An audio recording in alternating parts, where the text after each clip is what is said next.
ఇప్పుడు ఈ శరత్చంద్ర ఐఏఎస్ నేను అన్నీ తిరిగాను. ప్రతి ఒక్క ఇన్స్టిట్యూట్ ఎలా వర్క్ అవుతుంది, ఏం వర్క్ అవుతుంది, ప్రాసెస్ ఏంటి అనే విషయం నాకు తెలుసు. అది మన ఛానల్లో కూడా నేను అప్డేట్ చేశాను. అయితే ఈ శరత్చంద్ర ఐఏఎస్ విషయం చూసుకుంటే మార్నింగ్ నుంచి ఈవినింగ్ దాకా రిగ్రెస్ ట్రైనింగ్ జరుగుతుంది. మార్నింగ్ ఏం చేస్తారు, ఎర్లీ మార్నింగ్ లేవగానే స్పోర్ట్స్, యోగా, తర్వాత వచ్చేసి ఈ Hindu news paper which is current affairs సంబంధించిన బాగా ఇంపార్టెంట్ యూపీఎస్సీలో. దీని తర్వాత వచ్చేసి డిగ్రీ క్లాసులు, తర్వాత వచ్చేసి యూపీఎస్సీ క్లాసులు, అండ్ తర్వాత మళ్ళీ ఈవినింగ్ స్టడీ అవర్స్. అండ్ దీంతో పాటు ప్యారలల్గా అర్థమెటిక్, రీజనింగ్, న్యూమరికల్ ఎబిలిటీ మీద ఫోకస్ చేపిస్తారు.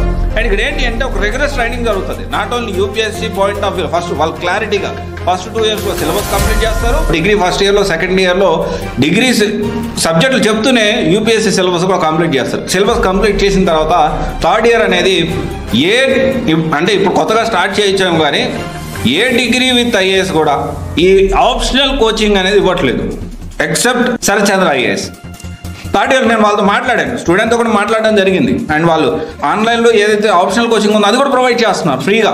అండ్ ఇదంతా కూడా మనం అర్థం చేసుకోవాలి. అంటే ఈ మార్నింగ్ దాకా ఈవినింగ్ వరకు ఈ క్యాంపస్లో ఓన్లీ డిగ్రీ విత్ ఐఏఎస్, అంటే ఒక కాంపిటేటివ్ ఎగ్జామ్స్, అంటే వాడి పిల్లవాడు యూపీఎస్సీ క్రాక్ చేయాలి, లేదా ఒక గవర్నమెంట్ జాబ్ని క్రాక్ చేయాలి అనే ఉద్దేశంతో ఉండే క్యాంపస్లో చుట్టుపక్కల ఉండే జనరల్గా అంటారు కదా మన ఫ్రెండ్స్, చుట్టుపక్కల వాతావరణం ఎలా ఉంటే పిల్లలు కూడా అలా తయారవుతారు. సో చుట్టుపక్కల వాతావరణం అంతా కూడా కాంపిటేటివ్ వాతావరణం ఉంది.